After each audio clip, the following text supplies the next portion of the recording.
It's the volatility we've seen in the international markets. It's the new round of treasury sales and buying in America. It's just dealing with the volatility of currencies and of markets. Let's see what the impact on Africa is. We're now joined by a financial economics guru, Professor Joel Stern, who's a managing partner at Stern Stewart. Thanks so much for your time, Pleasure. Professor. The focus so much is on Greece at the moment, whether or not they're going to default. Southern Europe as well has also been in the picture, but increasingly the bigger European economies are coming into focus. The state of the French banks, how exposed they are to the sovereign debt woes in Southern Europe, is now something that's been spoken of. Your assessment of how serious the situation in Europe is? It's a disaster.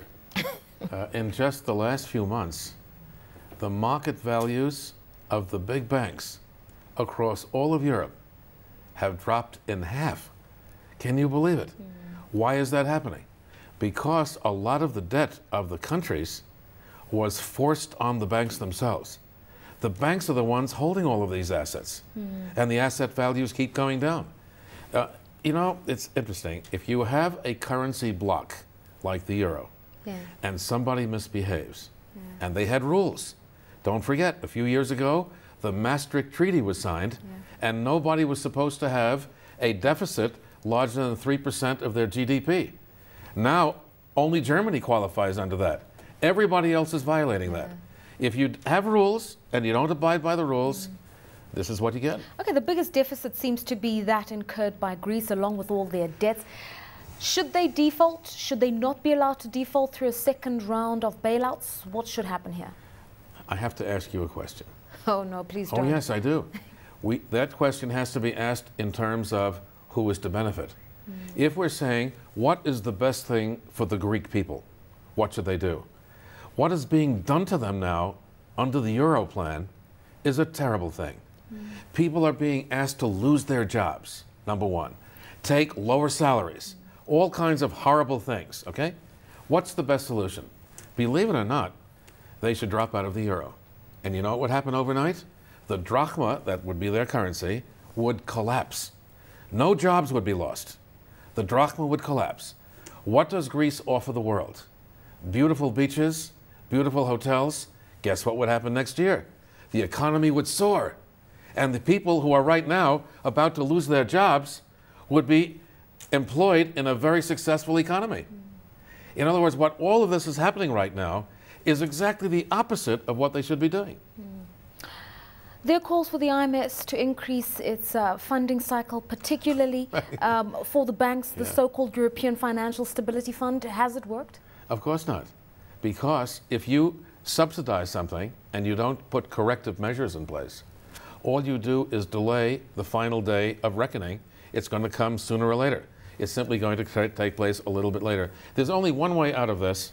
Either the countries that are in trouble have to drop out of the euro and they have their own self-correcting mechanism that fixes it, or the other alternative is there's only one country left standing, and that will be Germany, and they'll have to pay the bill for virtually everybody. So what do you make of people like George Soros who say there's only one thing left here if you're going to continue to work as this amalgam, this economic bloc, Eurobonds? You have to do it, and you have to review monetary policy and how the ECB works. The reason I think it's a bad idea is because you need to have, when you issue bonds, consequences. If you're going to have bonds now issued across all of Europe, then what type of discipline is that going to take on the individual countries and the individual banks? To me, that doesn't make any sense. In fact, the reason why we're in trouble now is because we haven't used discipline in the past. If you're going to use Eurobonds, you can forget about discipline entirely. So what should happen to the banks right now? Because, you know, you may say let Greece be allowed to fail, let it drop out. What happens to the rest of Europe? Because as I said, the French banks are exposed. There's just so much worry right now. And there is a sense that you've got to come in with some sort of a financial stability program for the banks. Forgive me. I'm telling you, the banks have already lost the money. The value of the bonds has gone down, okay? The equity has been reduced, and that's why the share price is already reflected. In other words, what we have to do is say, hey, listen, we made mistakes in the past. Now the time is to do what? Well, I made this recommendation a few years ago, and one bank followed through. It was HSBC. What they did was they said to their shareholders, we made a mistake. We're in big trouble. We need new equity to replace the equity that's been lost. We're going to issue new shares but to our existing shareholders. And guess what? The shareholders put up the money, and the bank is in great shape today. It's the only bank that actually did that. Don't you find that fascinating? I do. I find everything you're saying fascinating. So what about us in Africa? Because we do have many countries that rely on Europe as their largest trading partner, where their currencies are so closely interlinked to this faltering euro. Well, we get lucky sometimes. China is doing not as well as it was doing before. Heck, they're only growing at 8% a year. Isn't that tough? India is growing even faster than China is. The two countries are on fire. Singapore, Taiwan, South Korea, they're all doing just great. And so guess what? South Africa simply says, hey, listen, instead of looking at Europe over here, we'll just kind of move over here. We'll do business over here. And they will. We'll do business. South Africa is doing just great, in my opinion. But South Africa can afford to do that. It's a diversified and large economy. Right. If you're Kenya and your largest export destination is Europe, you can't just all of a sudden look east. That's correct. And some of these countries, unfortunately, are going to be stepchildren that have got to be fixed later on as well, unfortunately. But look, what we have to do is take a look at what policies the governments have actually followed and try to figure out what policies really work and which ones don't. It is my view that the reason why the United States is in trouble right now is because we've been following tax, spend, and bailouts. The bailout was a bad idea as well. Let the banks say to their shareholders, we made a mistake, we need to issue new equity. Why did the banks not do it? Because in America, it's possible the shareholders would have thrown the management out. They would have said, listen, we'll put new money in as long as you're not running the bank. Let's talk about America and whether or not they really have a grip on what's going on there. We heard Ben Bernanke testify to Congress, I think it was yesterday or the day before, and basically explaining the new sort of managing maturities on treasury bonds, selling shorter term to buy longer term, you know, influencing interest rates, those kinds of things. Meanwhile, Congress can't decide on a jobs program, their elections soon. What are we going to see coming out of there? You asked at least 5 very good questions there. Let's see if I can answer even one of them.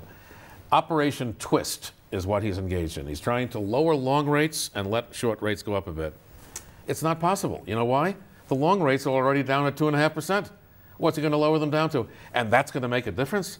Are you going to buy a house with a mortgage on the house if someone says to you, I'm going to save you an extra 1/4 point? That doesn't make any sense, okay? Listen, I believe in the political season that is right before the presidential election, and it starts about now. Everybody is positioning themselves for a worst-case scenario so that we can do what? Blame somebody else for what we didn't get done correctly ourselves.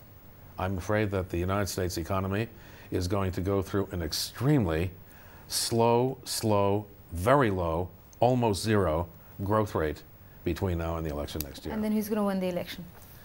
Well, I'm willing to run for office. Are you willing to run for office? Maybe you can fix South Africa and I can work on the United States. What I can tell you is this. The policies that will always work, in my view, are policies that involve lower marginal tax rates, less regulation in the economy, and no bashing, no political bashing. Thanks so much for your time, frank and open views there from Professor Joel Stern, who's the managing partner at Stern Stewart, just talking to us about the state of the world and where Africa features in this continuum.